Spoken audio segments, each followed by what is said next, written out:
من فيض مولانا الغفور قرآن رب العالمين جاء لنا نبراس نور فيه السعادة واليقين أسمى المعاني في السطور نسمو بها دنيا ودين نلقى الشفاعة في النشور بدلائل النور المبين في حفظه تحلو الأمور ما خاب من يرجو المعين نلقى الشفاعة في النشور بدلائل النور المبين بدلائل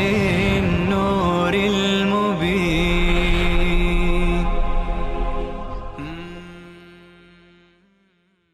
بسم الله الرحمن الرحيم. قد أفلح المؤمنون الذين هم في صلاتهم خاشعون والذين هم عن اللغو معرضون والذين هم للزكاة فاعلون. صدق الله صلى الله عليه وسلم. حبيبنا مولانا محمد مولانا وسلم. سوره مبارکه مؤمنون هست. ابتداءً ربط و مناسبت این سوره با سوره گذشته، سوره قبل که سوره حج بود، در ابتداءش تخویف اخروی خواندیم. یا ایها الناس اتقوا ربکم ان زلزله الساعة شیء عظیم. از حادثه بزرگ قیامت که در واقع زلزله‌ای هست بترسید. خب حال در ابتدای سوره مؤمنون راه نجات از اون حادثه، راه نجات از اون عذاب بیان شده. قد افلح المؤمنون الذين هم في صلاتهم. در آغاز این سوره بیان می فرماید که راه نجات از اون عذاب هولناک با سه چیز است. راه نجات از اون عذاب هولناک با چند چیز است؟ سه چیز. یک، اقامه نماز. دو، شرک نکردن. سه، ظلم نکردن.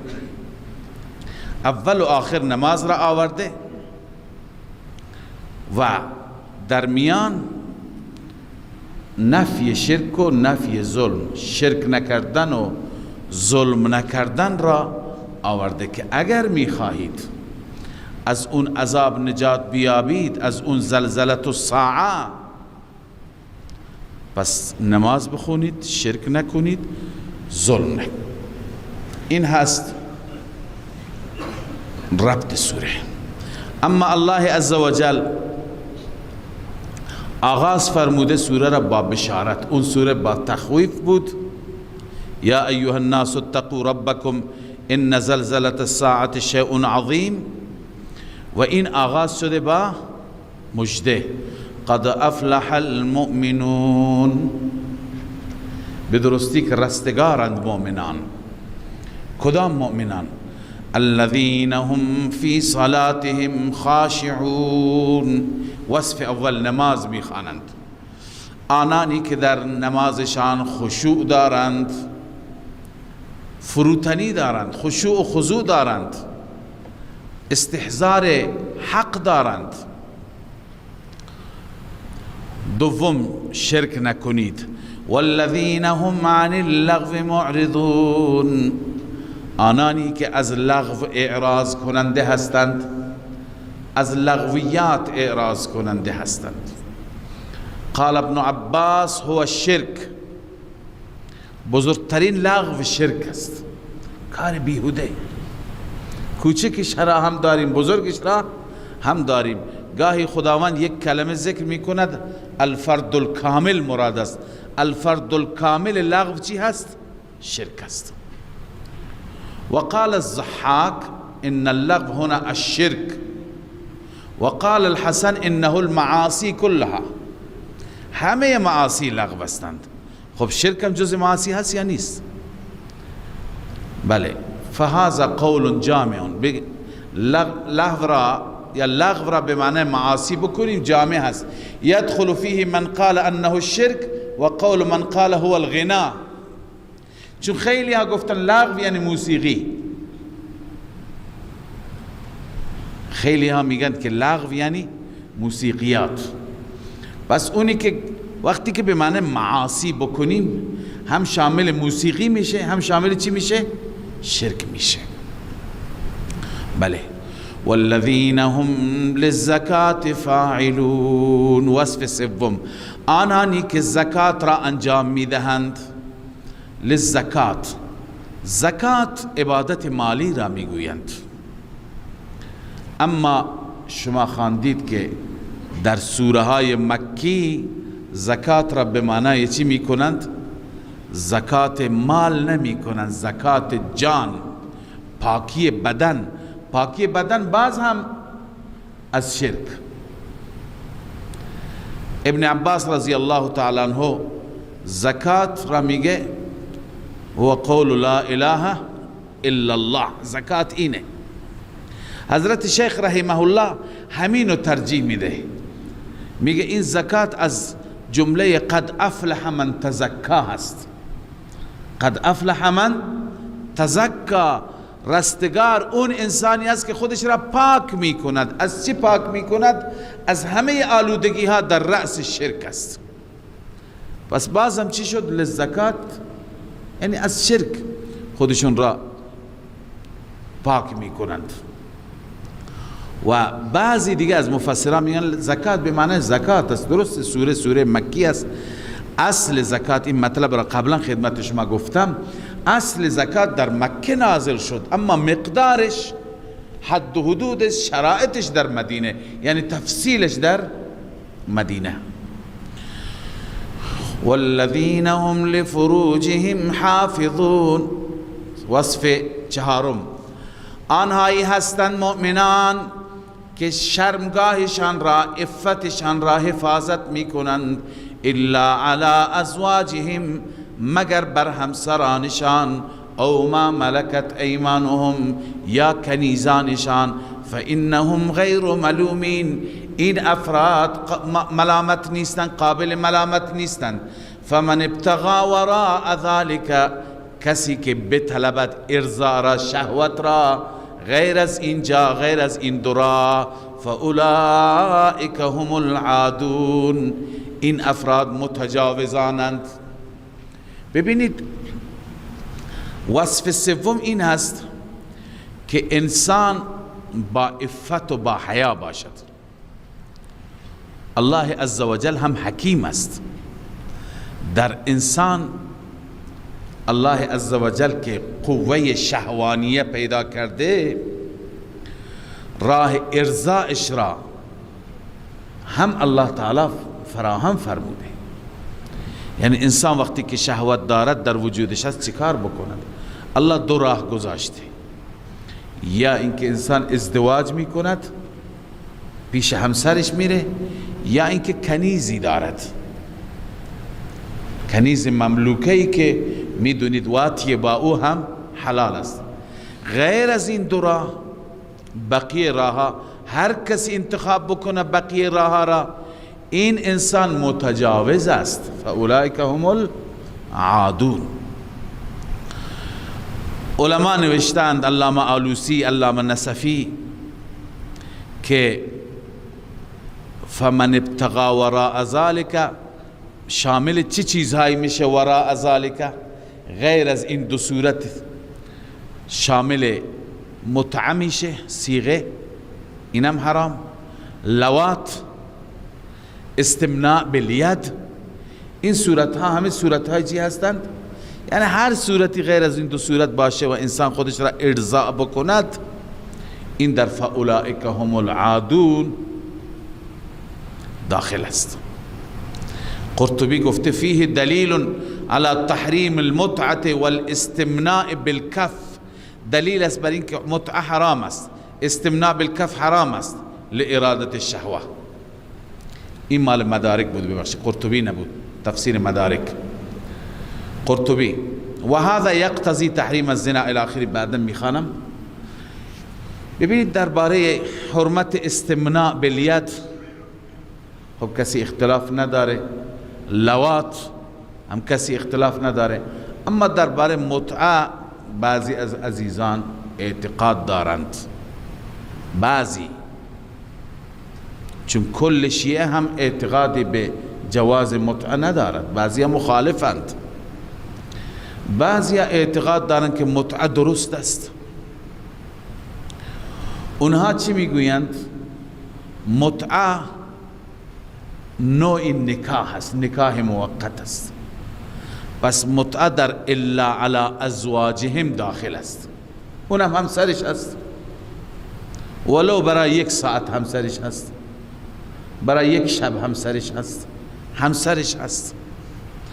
ما در سوره نساء غیر مصافحین، محسنین غیر مصافحین، اونجا مقداری درباره حرمت متعه بحث کردیم که کسانی که هدفشان تشکیل خانواده نیست، بقیه حکمت هایی که در خانه تشکیل خانواده هست نیست، فقط هدفشون شهوترانی هست، اونها در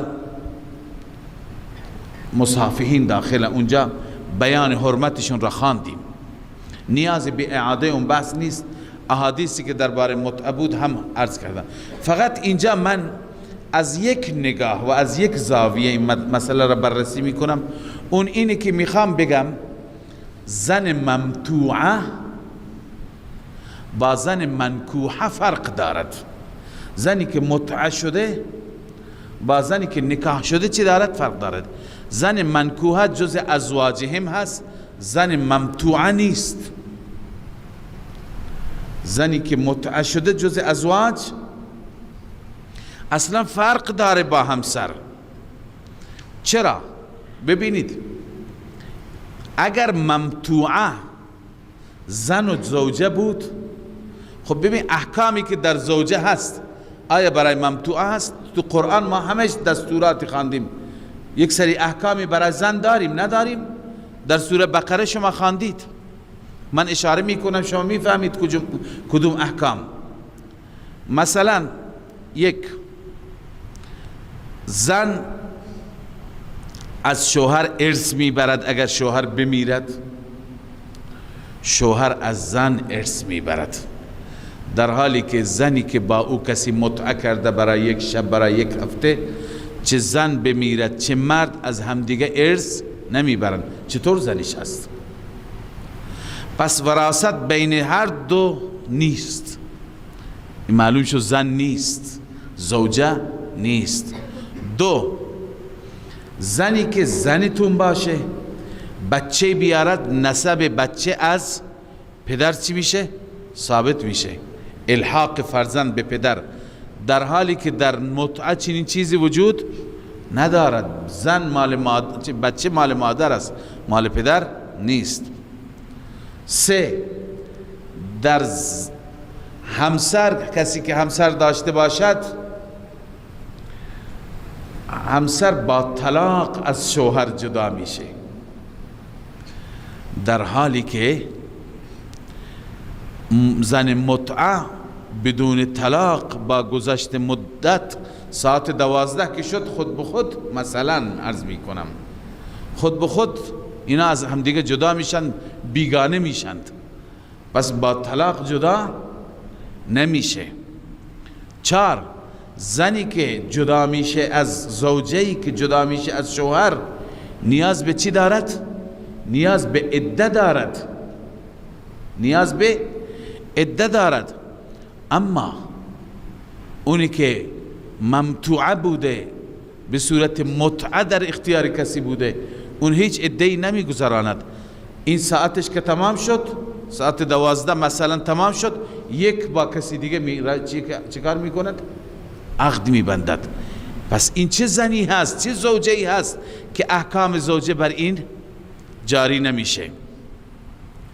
لذا اینها دلائل از جمله دلائلی هستند که نشان میده کسی را که کسی متعه کرده زن نیست، پس در الا علی ازواجهم داخل نیست.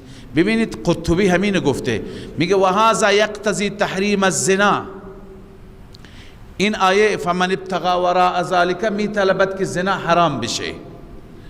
و ما قلناه من الاستمناء، استمناء بالید هم چیه؟ حرامه. و نکاح المتعه، و همچنین نکاح متعه. چرا؟ لأن المتمتع بها لا تجری مجرى الزوجات. زنی که نکاح شده با نکاح موقت و متعه، این قائم مقام همسر و زوجه نیست. لا ترث ولا تورث، نه ارث میبرد نه از او ارث برده میشود. ولا یلحق به ولدها، ولدش به اون ملحق نمیشه.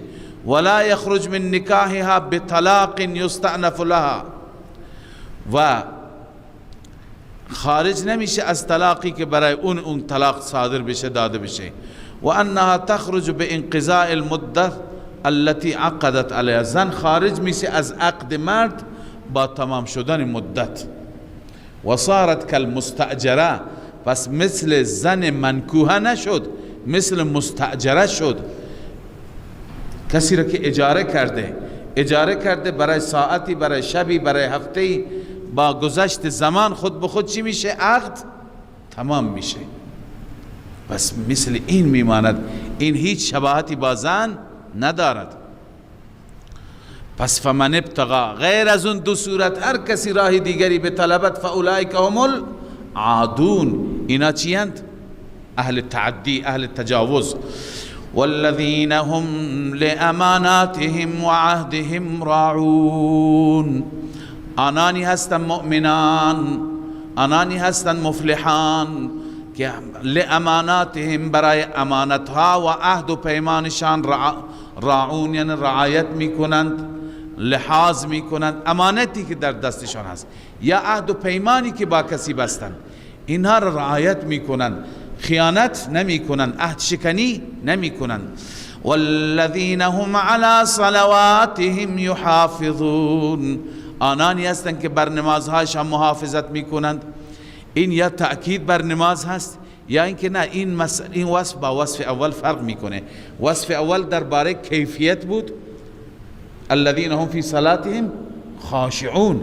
این درباره کیفیت نیست، این درباره مداومت هست، درباره محافظت هست، در مورد استقامت بر نماز است. اولئک هم الوارثون، کسانی که دارای این اوصاف هستند اینها وارثند. وارث چی؟ الذین یرثون الفردوس، آنانی هستند که اینها وارث جنت الفردوس میشوند. هم فیها خالدون، همیشه در جنت الفردوس میمانند. به چه معنا میمانند؟ ای لا یموتون ولا یخرجون منها، روح المانی، نه میمیرند نه از فردوس خارج میشوند. ولقد خلقنا الانسان من سلاله من طین. خب این صفات برای چی بود؟ برای دفع از اون عذاب، برای دوری از اون وحشت. حال الله عزوجل دلائل عقلی بر نفی شرک را آغاز می فرماید. این را خدمت شما عرض نکردم، یک ربط دیگه که در اون سوره هم نفی شرک، هم فعلی بود هم فی التصرف، اینجا هم هکذا.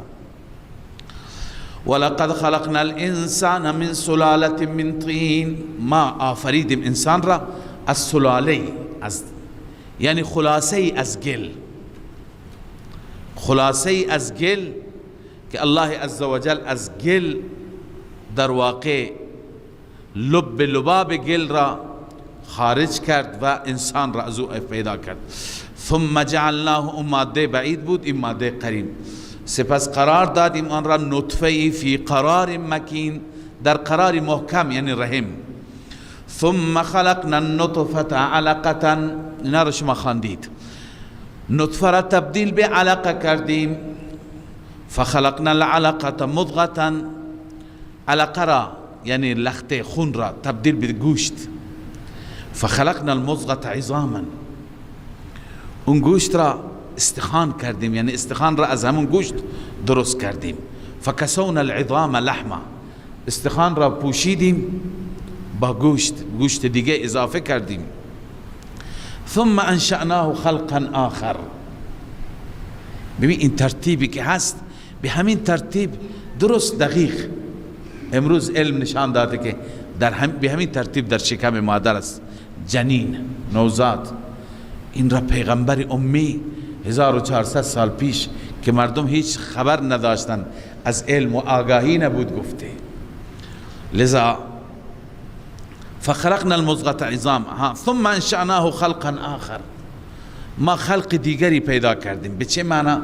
که برایش تصویر دادیم، بهش شکل دادیم، بهش قیافه دادیم. فتبارک الله احسن الخالقین، بابرکت است الله اون ذاتی که بهترین آفریدگار است. ثم انکم بعد ذلك لمیتون، مرحله بعدی شما سپس بعد از این میمیرید ای انسان ها. بعد از مردن چه خبر؟ ثم انکم یوم القیامت تبعثون، سپس شما در روز قیامت حشر میشید، بعث میشید، بلند کرده میشید. خب این مراحل شماست. این همه مراحل را الله برای شما به وجود آورده. دلیل دوم، ولقد خلقنا فوقكم 7 طرائق، ما آفریدیم بالای سر شما 7 طرائق. طرائق جمع طریق است، 7 راه. 7 راه به چه معنی؟ ببینید بعضی گفتند که این به معنی راه نیست، بلکه طرق یا طریقه به آسمان ها میگن. به آسمان ها نه، هر چند چیزی که سر هم باشند، روی هم باشند، اونا را چی میگن؟ طرق میگن. آسمان ها هم سر به سرند، آسمان دوم بر آسمان اول، سوم بر دوم الی آخری. به این خاطر به آسمان ها چی میگن؟ طرائق. پس بالای شما 7 آسمان پیدا کردیم. 7 طرائق یعنی چی؟ 7 آسمان. ببینید قرطبی همین گفته، قیل للسماوات طرائق. چرا؟ چون که لأن بعضها فوق بعض، بعضی بر بعضی. والعرب تسمی كل شيء فوق شيء طریقه. عرب نام گذاشته هر چیزی که بر بالای چیزی دیگه باشد میگه طریقه. این یک قول دوم نه، چون که در این آسمان ها راههایی هست برای فرشتگان. آسمان اول یک راه دارد، آسمان دوم هم یک راه دارد، هر یک راه، هر آسمان یک راه. پس 7 راه بالای سر ما هست. لذا وقیل لانها طرق الملائکه، والله اعلم. وما كنا عن الخلق غافلین، ما از مخلوق غافل نیستیم. بل نعلم جمیع المخلوقات، همه مخلوقات، کوچک بزرگ رشد ضعیف، همه را میدانیم. و انزلنا من السماء ماء بقدر، ما از آسمان آب به قدر نازل کردیم، به اندازه نازل کردیم، به اندازه نیاز، هر چی که نیاز انسان است. فاسکناه فی الارض، ساکن کردیم اون را، یعنی قرار دادیم آب را در زمین ذخیره کردیم برای انسان. و انا علی ذهاب به لقادرون، ما بر بردن آب قدرت داریم. یعنی چی؟ از بین بردنش. منظور اینه که قادریم تبدیل به بخارش بکنیم، از بین ببریم، یا چنان تو زمین جذبش بکنیم که انسان نتوند بکشد. ما میتونیم ولی این کار نمی کنیم برای منفعت انسان. فانشأنا لكم به جنات من نخیل، ما ایجاد کردیم به وسیله همین آب برای شما انسان ها باغاتی خرما و عناب و انگور. لکم فیها فواکه کثیره، برای شما در این میوه های زیادی هست.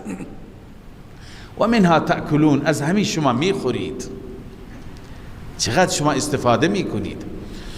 و شجرة تخرج من طور سیناء، همچنین ما رویاندیم، شجرة ای انبتنا شجرة، ما رویاندیم، ما درست کردیم درختی که تخرج من طور سیناء، از طور سیناء خارج میشه. تنبت بالدهن، تنبت بالدهن، این درخت برای شما روغن میرویاند، یا تنبت مع الدهن، رشد میکنه همراه با روغن. منظور از این درخت چی هست؟ زیتون است که روغن زیتون داره. و صبغ للآکلین، و خورشی برای کسانی که بخورن. در روغن زیتون چه خورشی هست، چه شوربایی هست. عرض کنم که روغن زیتون را در تفاسیر وقتی که بررسی کردم، الان در عرف ما چون اینجا زیتون کم است، در جاهای دیگه اینجا زیتون را فقط به عنوان ترشی استفاده میکنی یا خود روغن را هم امروزه در غذاها استفاده میکنند. بهترین غذا اونی که روغن زیتون داره، اما خودش به عنوان سبغ، به عنوان خورش جداگانه اینجا استفاده نمیشه، در بلاد عربی میشه. در خیلی جاها خود روغن به عنوان یک سبغ هست. به عنوان مثال خیلی ها هستن قدیما اینجا نان وقتی که فقر بود، مردم چیزی نداشتن، یک تکه نان خشک می گرفتن و روی اون نان خشک اون را چرب می کردن با روغن. نان روغنی دیگه بهترین غذا بود و خوراک بود. در اون بلاد الان هم هست، در گذشته هم هست، بنده هم استفاده کردم، بسیار خوش ذائقه هم هست که نان را رویش روغن میزنند، روغن زیتون و مقداری یک موادی هست به نام زعتر میریزند. این بهترین خورش میشه، بهترین از کنم خوراکی میشه. غذایی هست که هم برای معده بسیار راحت است و هم غذای خوش ذائقه است. پس این که ما اگر نداریم، در عرف ما نیست، معنیش این نیست که این چطور به عنوان غذا استفاده میشه. به عنوان غذا به صورت جداگانه هم چی استفاده میشه. و ان لکم فی الانعام لعبره. علاوه از این دلیل چهارم، در چارپایان هم برای شما درس است. چارپایان را مطالعه کنید. نسقیکم مما فی بطونها، شما را می نوشانیم شیر از شکمشان از چه راهی میاد. ولکم فیها منافع، و همچنین برای شما در آن چارپایان منافع هست. و منها تأکلون، از آن میخورید شما. و علیها و علی الفلک تحملون، بر آن چارپایان مثل شتر، الاغ، اسب و همچنین بر کشتی شما حمل میشوید، حمل کرده میشوید، سوار میشید، این طرف اون طرف میرید، نیازاتتون را برآورده میکنید. خب تا اینجا دلایل عقلی بود، 4 تا دلیل خواندیم. حال دلیل نقلی شروع میشه. دلیل نقلی برای نفی شرک فی التصرف. اولین دلیل از سیدنا نوح علیه السلام، اولین پیغمبری که برای رد شرک مبعوث شد، از ایشون دلیل میخوانیم. شما این دلیل را به تفصیل در سوره هود خواندید. ولقد ارسلنا نوحا الى قومه، همانا ما نوح را فرستادیم به سوی قومش. فقال یا قوم اعبدوا الله، ای قوم فقط و فقط الله را عبادت کنید. ما لکم من اله غیره، نیست برای شما هیچ معبودی غیر از الله. افلا تتقون، ای تتقون عبادت غیر الله، آیا شما نمی ترسید از عبادت غیر خدا؟ آیا شما نمی ترسید از شرک کردن؟ فقال الملأ الذين كفروا من قومه، اناد قوم، گفتن ملأ درباریان، آنانی که کفر کردند از قومش، ما هذا الا بشر مثلكم. این عقیده مشرکین است که میگویند رسالت و بشریت با هم منافات دارد. گفته این نیست مگر بشری مثل خود شما. یرید ان یتفضل علیکم، میخواهد بر شما فضیلت داشته باشد، فضیلت و برتری بر شما داشته باشد. ولو شاء الله لانزل ملائکه، اگر خدا میخواست ملکی میفرستاد. ما سمعنا بهذا فی آبائنا الاولین، ما این چیز را نشنیدیم در پدران گذشته من. یعنی این توحید را، یک تا پرستی را. ان هو الا رجل به جنه، این نیست مگر مردی که جنون در او هست، علیاذ بالله میگفتند. فتربصوا به حتی حین، منتظر باشید تا مدتی میمیرد و تمام میشه. اما نوح علیه السلام مناجات کرد. قال رب انصرنی بما کذبون، بار اله مرا یاری کن به سبب آنکه مرا تکذیب کردند. یاری کن یعنی چی؟ ای اهلکهم به سبب تکذیبهم ایای، اونا را هلاک کن چون مرا تکذیب کردن. تفسیر کبیر گفته فاوحینا، این قبولیت دعاست. فاوحینا الیه ان اصنع الفلک، ما وحی کردیم به نوح که کشتی بساز، ان اصنع الفلک، کشتی را بساز به اعیننا، به کمک ما یا زیر نظر ما یا با امداد ما، و وحینا و دستور و وحی ما. فاذا جاء امرنا، هرگاه امر ما آمد که علامتش این است، و فارت تنور، تنور فواره زد، یعنی آب از داخل تنور زد بیرون، فواره زد. فاسلک فیها من کل زوجین اثنین، ببر در آن از هر دو جفت، از هر جفت دوتا، یعنی نر و ماده. ببینید آیا طوفان نوح همگانی بود، جهانی بود، عالمی بود یا نه؟ علما که میگن جهانی بود، عالمی بود، اکثر علما محققین بر این نظرن. به چند دلیل. یکی این که چند جا ما خواندیم که تمام عالم ذریه نوح هستند، اولاد نوح هستند. دوم، الله عزوجل دستور داد از هر حیوان جفتی ببرد. چرا حیوانات؟ مگر حیوانات نمیتونستن به اون مناطقی برند که اونجا طوفان نیست؟ معلوم میشه طوفان همه جا بود، طوفان همگانی بود. خب بعضی ها با توجه به شرایط جغرافیایی میگه اینقدر این زمین پستی و بالایی دارد که هزاران متر و کیلومتر باید آب بالا زده بشه. برای الله که این بعید نیست. این دلیلش است. فاسلک فیها من کل زوجین اثنین، از هر جفت دوتا.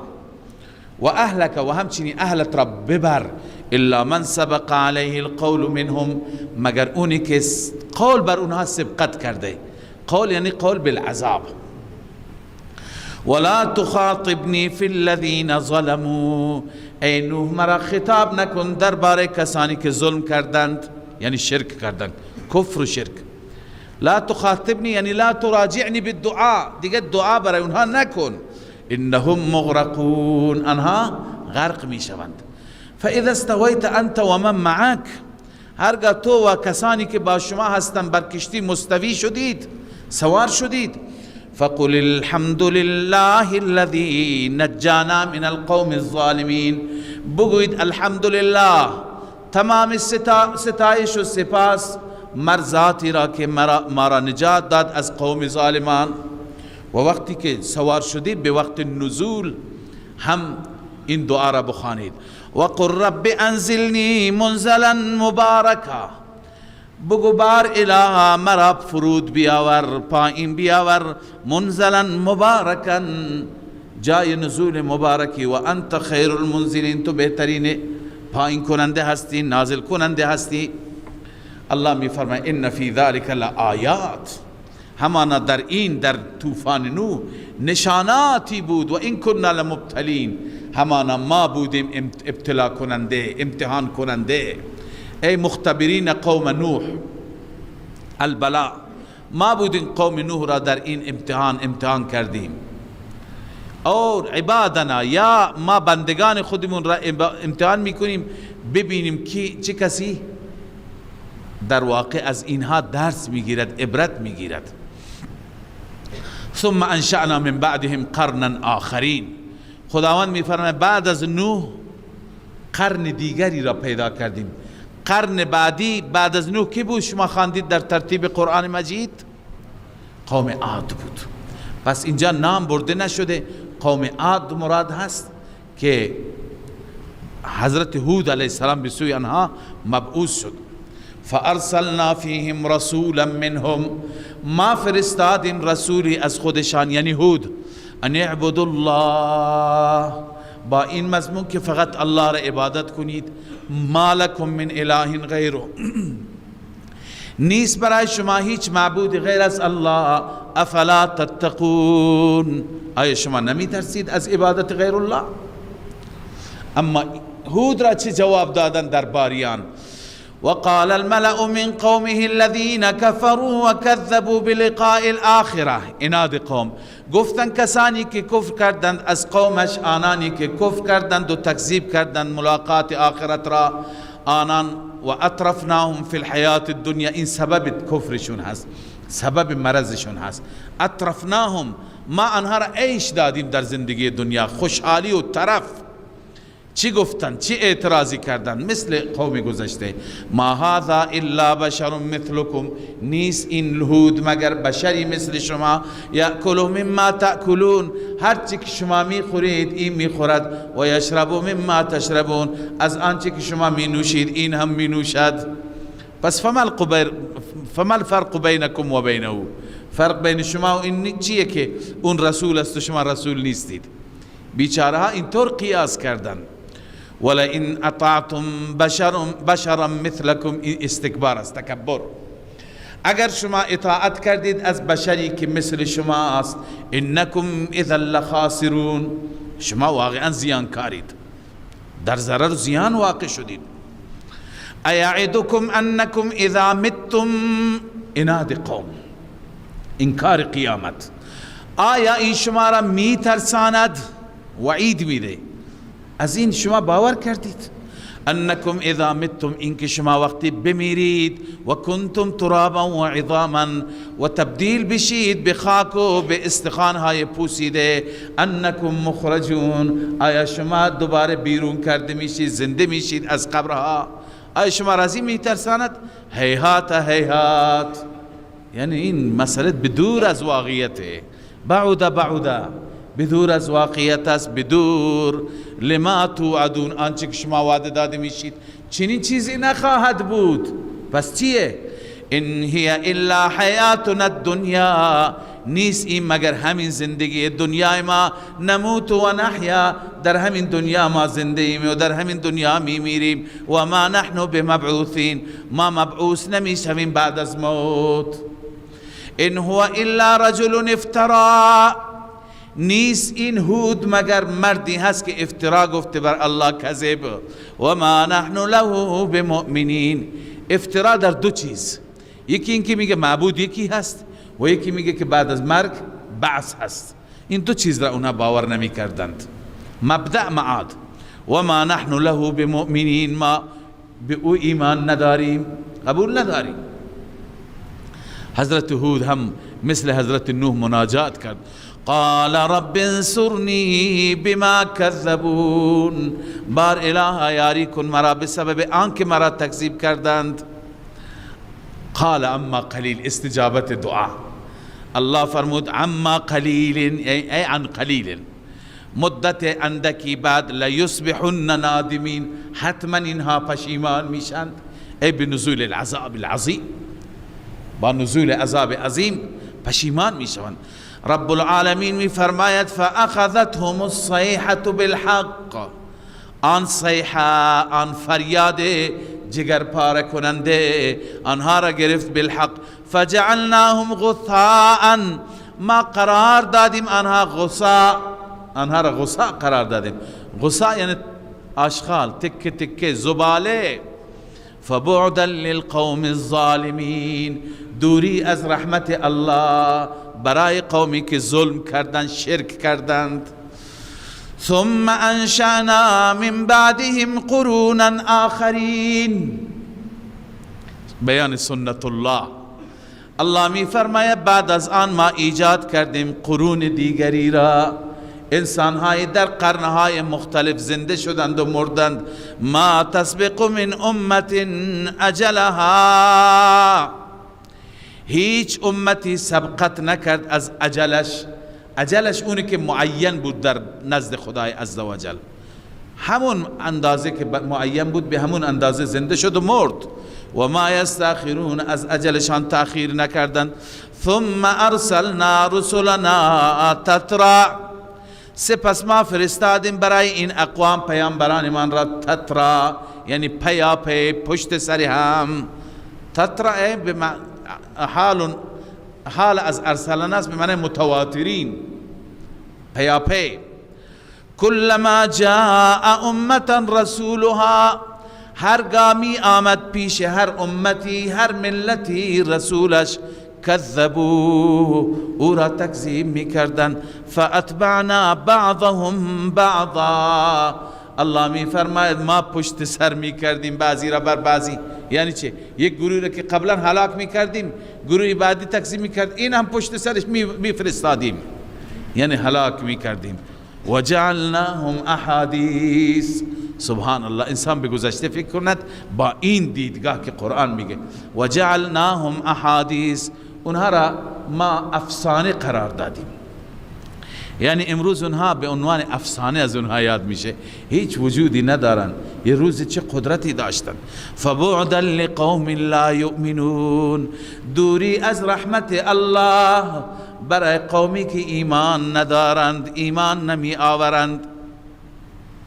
خب بعد از حضرت هود انبیاء گذشته و اقوامی هم بودن که گذشتن، اما بعد از اونها ثم ارسلنا موسی و اخاه هارون، سپس ما فرستادیم بعد از آنها موسی را و برادرش هارون را به آیاتنا و سلطان مبین، با آیات ما یعنی با احکام تشریعی و سلطان مبین، با دلائل روشن. سلطان معجزه است، با معجزات روشن. الی فرعون، بسوی فرعون فرستادیم و ملئه و درباریان فرعون. فاستکبروا، تکبر کردن. فاستکبروا عن قبول الحق، اونها حق را قبول نکردن، تکبر کردن از قبول حق. و کانوا قوما عالین، این دلیل است، علت است، چون آنان قوم متکبر بودند، عالی که خودشان بلند میدانستند. فقالوا، ببینید چه بهانه‌ای کردن. فقالوا، گفتن انؤمن لبشرین، آیا ما ایمان بیاوریم، ما قبول کنیم دو تا بشر را. این تحقیر شخصی است، دو بشری که مثل ما هستند، یعنی هیچ ریاستی ندارند، هیچ پستی ندارند. و قومهم لنا عابدون، دو بشری که قومشان عابد ما هستند. این تحقیر قومی هست، اون تحقیر شخصی بود، این تحقیر. دو نفری که قومشان بردهای ما هستند، عابد ما هستند. الله می فرماید فکذبوهما، آن دو را یعنی موسی و هارون را تکذیب کردند. فکانوا من المهلکین، از هلاک شدگان شدند که هلاکتشون را هم شما به تفصیل خواندید. ولقد آتینا موسی الکتاب، اما بعد از هلاکت فرعون مرحله جدید موسی و نوبت به امت اجابت که رسید. ما دادیم به موسی کتاب را لعلهم یهتدون، شاید بنی اسرائیل بر هدایت بشه. یهتدون لدین الحق، الان کجاست این بنی اسرائیل که دین حق را نمی پذیرد، به تورات عمل نمی کند. و جعلنا ابن مریم، دلیل پنجم تفسیری از عیسی ابن مریم. و جعلنا ابن مریم، قرار دادیم ابن مریم را و امه و مادرش را آیت، نشان قدرت ما. و آویناهما الی ربوة، ما آنان را پناه دادیم به ربوه. ربوه میگویند زمین بلند، ذات قرار. اون ربوهی که ذات قرار بود، جای قرار و آرامش بود، و معین و چشمه جاری. ببینید آویناهما، مریم را چطور پناه دادیم، ابن مریم را و مادرش را. خدمت شما قبلا عرض کردم که حضرت عیسی علیه السلام وقتی که متولد شد، اولا در طفولیت عیسی علیه السلام سخن می گفت و بعد بزرگتر که شد بعضی از علائم معلوم بود. پادشاه ظالمی بود که اون پادشاه کاهنها گفته بودند که زوال ملکت به وسیله این پیامبر میشه، یا اینکه این پیامبر دینش همه زمین را میگیرد. لذا او میخواست حضرت عیسی را از بین ببرد، دستور کشتن عیسی داد در حالی که عیسی بچه بود. لذا وقتی که حضرت مریم متوجه شد که دنبال عیسی هستند و میخواهند عیسی را بکشند، عیسی علیه السلام را برداشت. گفتیم خدمت شما پسر عمویی داشت به نام یوسف، و یوسف برداشت مریم را و عیسی را برد به جای پناهگاهی، اونجا اینها را نگهداری کرد تا اینکه اون پادشاه مرد. میگم و ذکر ان سبب هذا الایوا، اینکه آویناهما، سبب این پناه این بود که ان ملک ذلك الزمان عزم على قتل عیسی، پادشاه اون زمان تصمیم گرفت بر قتل عیسی. ففرت به امه، مادرش او را برد به طرف شرق، یک جایی بود، یک ربوه، یک بلندی بود. بعضی میگن مراد از ربوه بیت المقدس است، چون بیت المقدس نسبت به بقیه اراضی شام به بلندی هست. قال ابن عباس هي بیت المقدس خازن. قال قتاده كنا نحدث ان الربوه بیت المقدس. ابن جریر. به هر حال بعضی میگن ربوه همون محل ولادت عیسی است، چون که اونجا هست جبرائیل فناداها من تحتها، پایین، از پایین او را ندا کرد، معلوم میشه اونجا بلندی. صدق الله العظیم.